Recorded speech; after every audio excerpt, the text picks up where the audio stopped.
Our special guest and co-host on the World of Rock this week is Jon Bon Jovi, and, well, I'll tell you something. Now, here's a guy who had this fantastic album, Slippery When Wet, and waited a long, long time for a new album, and had that big question on his mind. I wonder what's going to happen. And in its first weekend release in the UK, it became number one in 1 week, and number one in about a week or so in America. So did that answer your question? Yeah. It was a good answer? Yeah, I mean, all winter I walked around with a bad stutter. I was concerned not for the fact that, oh, yeah, well, we're going to make some money. They were going to do it. Was just because you have the chance to have a number one album gives you the opportunity to play anywhere, anytime, and it's really nice to think that you can play the Garden 3 nights and then go to the Meadowlands for 3. I mean, that's a thrill that you'd pay anything for. You'd give it all away for. So when Jersey hit number one, I said, book the Garden. And the Meadowlands. Yeah. So, and where's the tour going to start? It starts in Dublin, Ireland, on the 31st of October. We go 2 nights there and then right through Europe for 7 weeks up until Christmas. Well, you know what the acceptance was there, because it was instantaneous. Yeah. So it's not like you're going to go over there as a stranger in a strange land. Everything's great. We've been to Europe. This will be our 5th time. So we've been there quite often. Every year we go back, and most years we go back twice if we can. Dublin, this city, it'll be our first time there. And I'm real anxious to get there. A buddy of mine lives there. He tells me it's just like the Jersey Shore, but colder. So I've been to Dublin, and let's see. I'm thinking of all the places I've been everywhere on the Jersey Shore. Palm trees and cold. Well, let's put it this way: it's a touch of what you may have seen pictures of in the history books. It's a great old place, and where they have historic preservation. I'm talking about 700-year-old buildings instead of 70-year. It's great, and the people are too. But you're going to take on a costume or something, or they don't do Halloween in Ireland. I don't think so. No, that would be kind of freaky. You'd freak everybody out. I know. Come out in a clown suit on the first day of the tour. They'd say, "Well, John's doing something different this year." I could see the critics writing that one up. Change the sneakers. He's taking on a new role. Yeah. I don't know what that Frankenstein mask was for, but he didn't need it. Right. Well, New Jersey. Speaking of New Jersey, that's the title. Was that? Was there any particular reason? I mean, of course you are, sure. And so it's not a bad idea. There's no New Jersey national anthem in there, but then all your songs. No, are. See, what happened was the album was going to be called Sons of Beaches, and this was my big secret, and I was so excited about this title.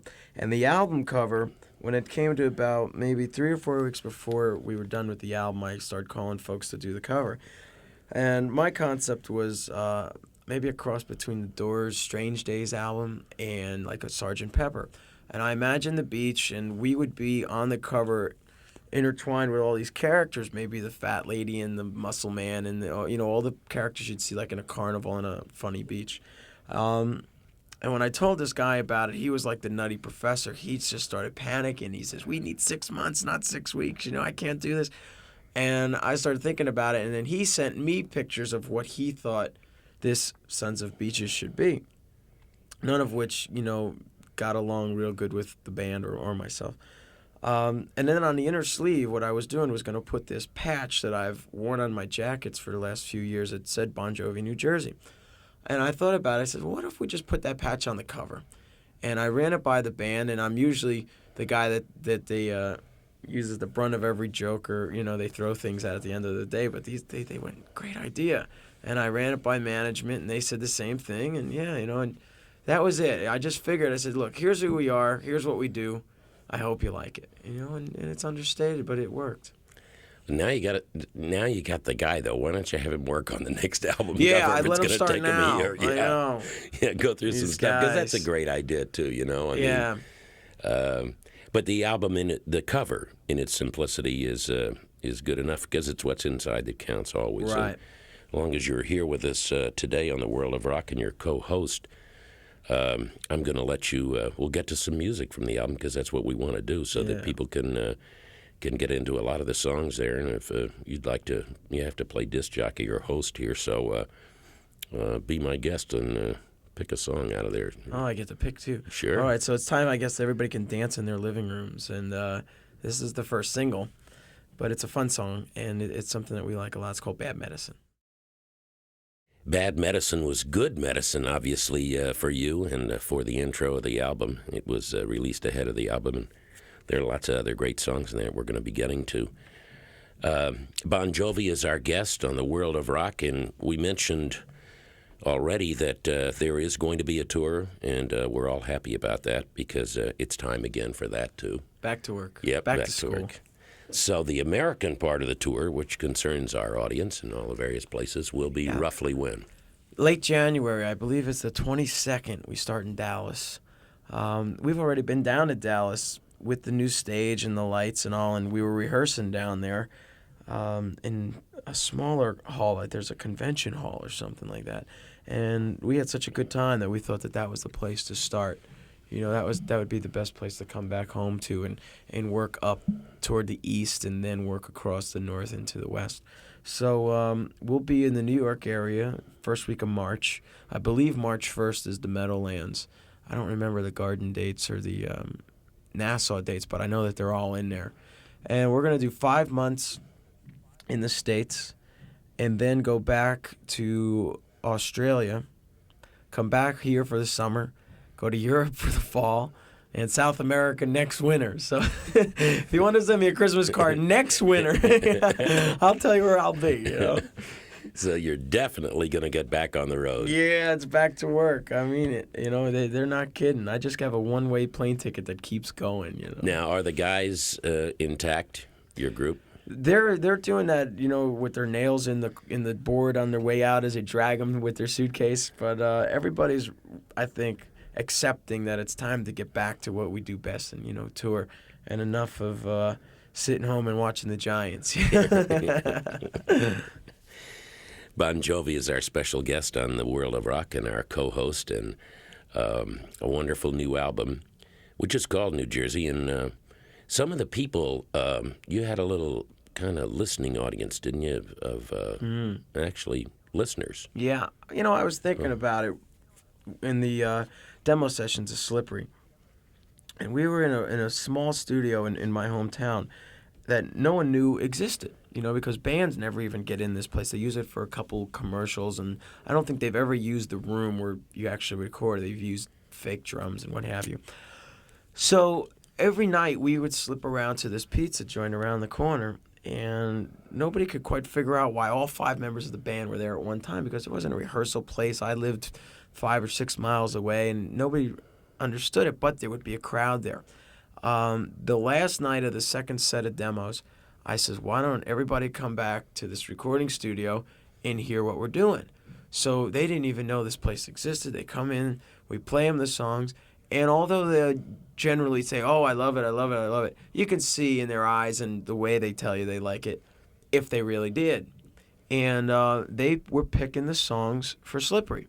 Well, it ended up that I liked that idea so much, I did it again with this album on a grander scale. And we had 50 kids come in, all ages, all different musical tastes. Some liked us, some hated us, you know. And I got honest opinions. And they picked 2 songs for this album that I did not want to put on the album. I wanted to throw them in the can for B-sides or something. But they rated so high with the fans that they're the people that, you know, that listen to the records, you know. And I let them pick it. Okay, why don't you pick one of those 2 now One that of they those picked, 2, and huh? you can introduce it, and we'll play All it. right. They picked a song called Wild as the Wind, which give you a little insight to where and why and everything about this tune. We wrote it hoping there was going to be a 2-album set, which Polygram absolutely refused to let me do. Then I thought, all right, great. Well, I'll release the second album halfway through this one, and Wild as the Wind would be this first single, and it's real different for us. The kids then said, absolutely not. We want to hear it right here, right now. So I guess we have to play it for them on the radio right here and right now. It's a little departure for us. It's called Wild as the Wind. The new New Jersey album for you, Jon, has a real good song in there, too. Why don't you talk about Born to Be My Baby? On the album New Jersey, there's a song called Born to Be My Baby. And it was a way for me to express two characters, Tommy and Gina, who we wrote about in Living on a Prayer, and maybe to say that they grew up. And it was something that was on my mind, not because I wanted to continue prayer, but because it seemed to me that folks across the country, and even across the world, always felt that they were Tommy and Gina. Everybody has their story with, the person that they love.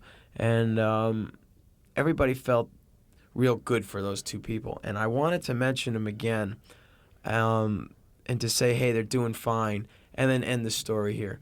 And when I sat down to write Born to Be My Baby, we thought that this was going to be their happy ending, and things are pretty good for them. In case you're wondering, it's like the soap opera, but this one has a happy ending. It's called Born to Be My Baby. So actually, Jon, the two songs that we played there were kind of listener influenced in the new album Wild as the Wind. And back to you were mentioning the group of people, and Never Say Goodbye is something they liked, and certainly that happened too. So. Yeah, the request line would come across on vinyl. Yeah. Never anything. I guess that's put in the category of research. Well, I'll tell you what interests me the most is that had I thought about this on the first two albums, I probably wouldn't have lost a lot of songs, because what we usually do is when we write, if they don't make the album, they die. I never go back to those songs again. We write more. So there's probably some great things sitting in a closet somewhere. You don't really go back to anything? No, we never have. Never have. That probably will happen down the road somewhere. You might, someone's going to say something to you, and they're going to say, hey, something in that first album, there was a song and so forth, and you'll think about it, and maybe you'll rework it, or maybe you just pull it. You never know. Maybe, never sure. know. I mean, right It's now there's no before. plans for that, Right. but it is a possibility. Well, you got a lot of material out there. Yeah, we sure do. And the nice thing about it is you get to take it on the road, because I know when you haven't been on that stage in a while, you start to twitch, and once in a while you'll stop in on somebody's gig and want to get up there that, and play. Absolutely. Absolutely. Calling all your favors with all your friends when you go see them play. And then also the guys, of course, in the band are twitching, I assume, too, because everybody wants to get on the road. And when you do it, you really do it up. And as you said, it's going to be 1989, and off you go. Right. We did something interesting last weekend.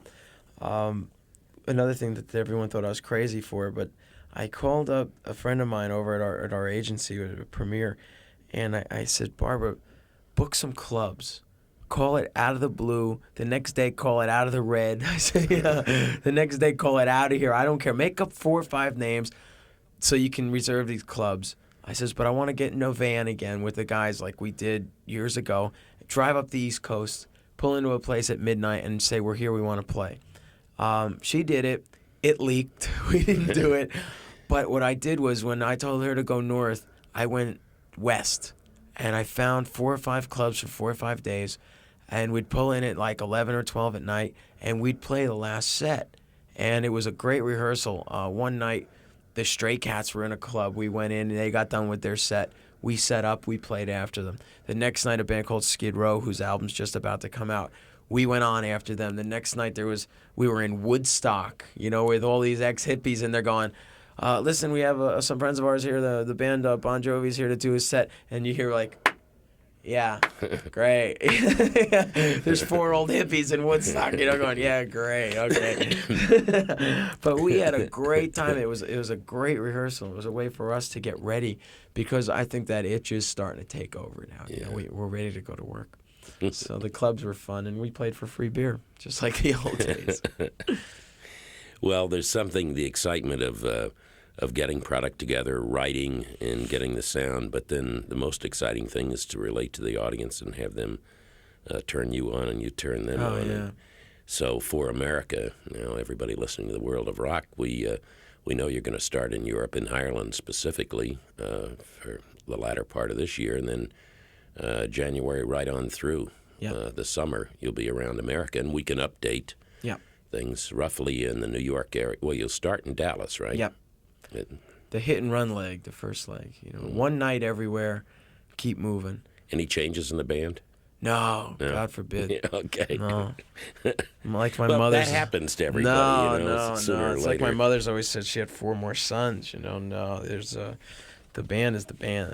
That's it. That's the rule.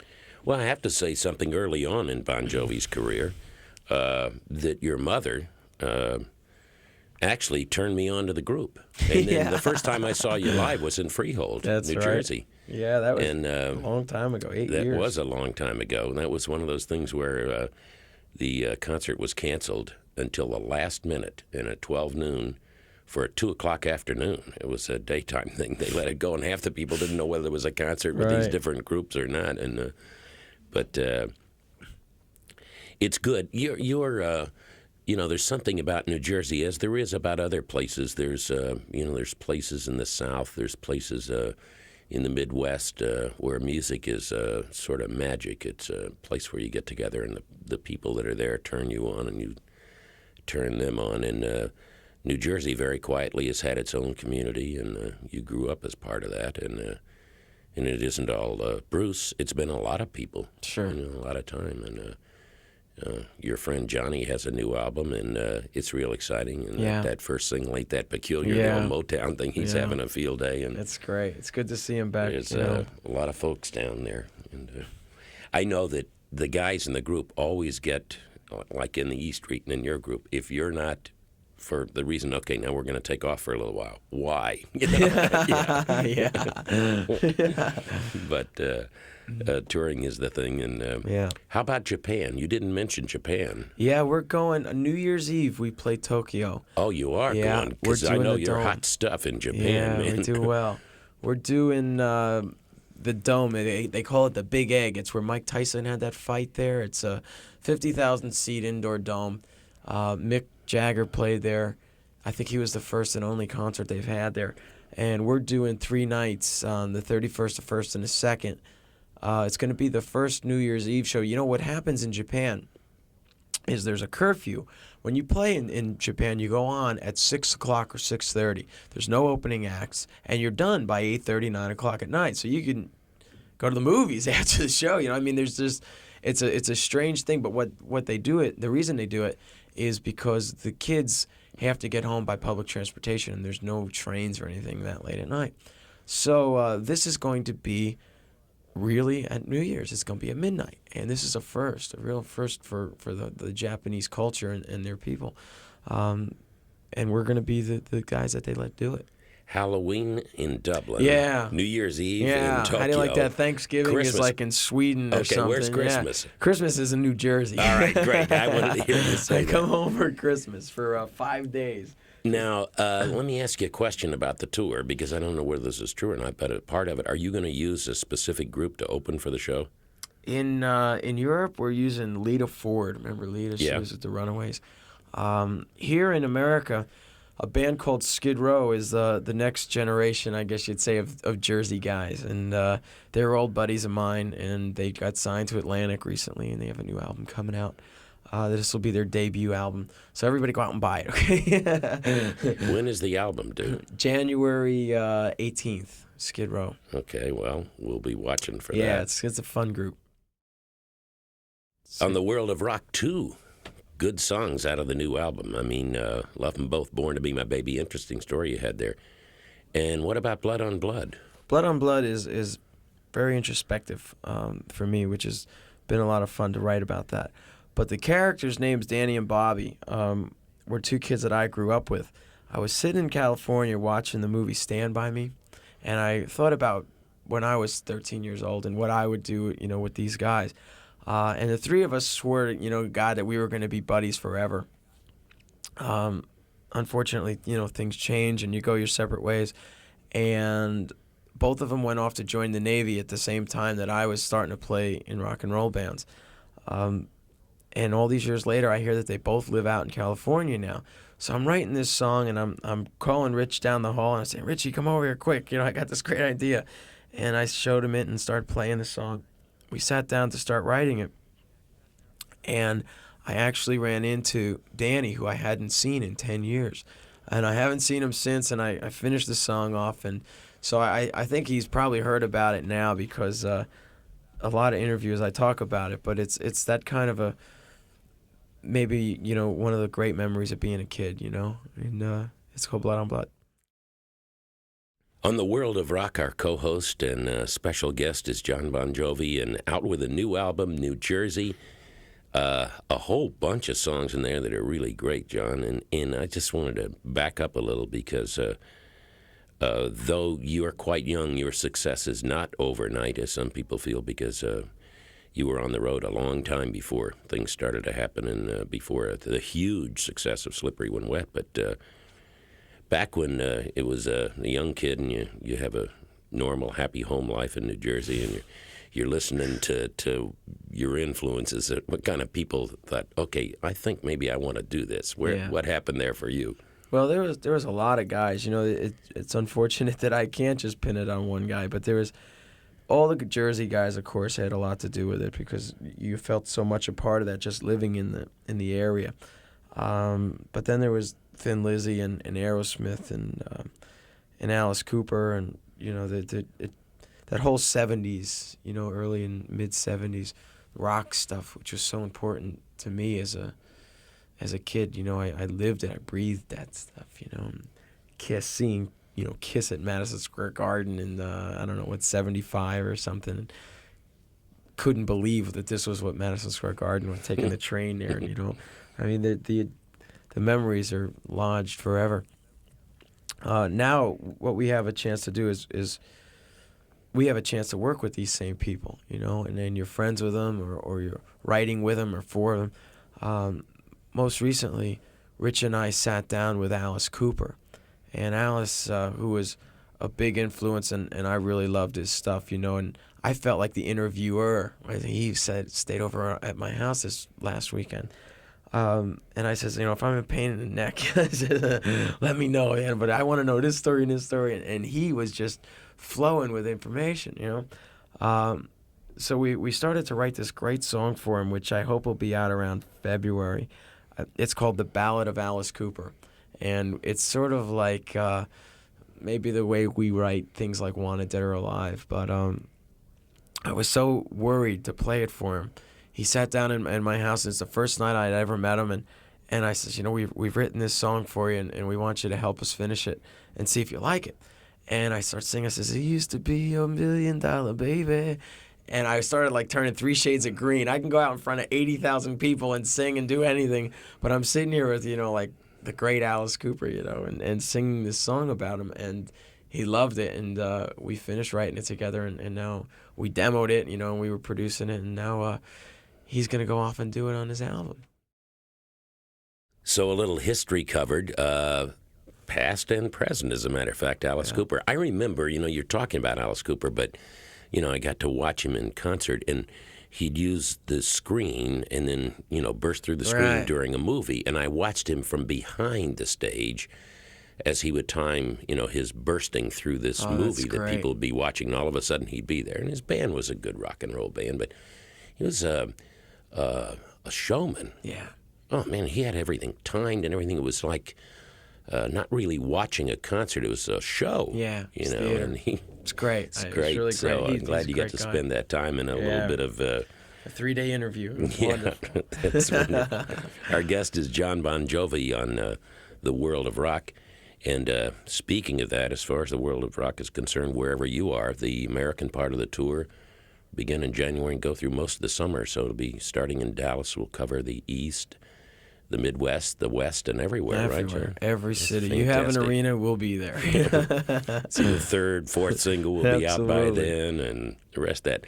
And speaking of the album, this album, which of course you were worried about, as any artist would be. I mean, when you have one of those huge things and it's platinum, and all that, and you say to yourself, oh, well, I wonder if we can ever duplicate that again. And a lot of people don't. Most of them don't. But, there's still a carryover tide and everything, and you didn't wait too long for that to happen. I mean, if you waited till you got to be my age, then, of course, they'd say, who? But it's really wonderful to have that kind of success, and in Europe to see the charts, number one its first week, and the same thing here in America. So that having been put aside, you get to play DJ with a new album, and we'll have him hear some more reasons why the album is so good. So pick another song, Jon. All right. This is nice. I like picking these. Let's see. I think there's a song on here called Homebound Train that the way we look at this song is every day we get to play it, we're one step closer to home. And it was a chance for me to finally get to play some harp on one of our records. It's really just a good old-time boogie, but it's going to be something that is audience participation. So while you're out there listening to your radio, learn all the words, because I do expect you to sing this one. Our special guest and co-host is one of our new friends, Jon BOn Jovi, on the World of Rock. And I say new because, sometimes folks drop around here and they put their 25th anthology album out and their 20th anthology. And, No.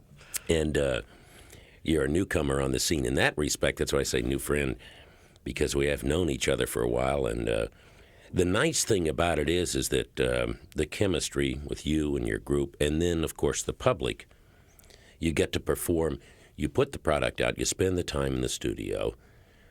You've had time between Slippery When Wet and the New Jersey album, and now it's ready to get yourself back in the other mode, which is traveling. And I know you're looking forward to it because you're on the edge of the seat and you're ready to get me on the stage. Just about. Going to warm up in Europe. Yeah. That's great. It's great traveling. One of the things about traveling, though, before we let you get out of here as guest host and all, do you find that sometimes you'd like to spend a little more time in that place, but you can't because you got to be somewhere else the next night? You know what happens is you say, "Oh, I've been there. Oh, did you see this?" No, but I've seen the arena and the hotel, and I know them real well. I've fallen in love with Italy. I've absolutely fallen in love with an entire country, and you're not prejudiced, are you? No, not at all. But to spend time in Rome or Venice, it's beyond words. I mean, it's hard for me to fathom how they did things like the Colosseum so many years ago, and it's still standing. It blows my mind. It's a good thing I don't live there because I would be bigger than Meatloaf in about a week. And the wine and the pasta are just too much for me. But I've fallen in love, and because I went there, I've been back. This will be my fourth time in a year, because I've just fallen in love with the place, and I go any chance I can. Well, so far your weight hasn't been affected. No, You're it's in doing shape. okay. I keep running. You're in shape for the stage, and Stand By America, because from New Jersey album, here comes Bon Jovi and his troops. That's right. To rock and roll on the stage with you. And, I want to thank you a lot for spending the time with us. I'll be checking with you on the road for a concert report, and we'll be talking about people you're working with and what's going on, and let everybody know that, of course, it will start the early part of 1989 as far as America is concerned, and we'll be waiting for you. All right. And, you can do the finale, you can do the close, because this is a song everybody knows. That's right. Sure. In the beginning, when it was being played before anybody was hearing it, and right here at home, in 1982 I wrote this. It came out in late 83, and it was on our first album when I was young. It's called Runaway. Okay, kid, thanks a lot.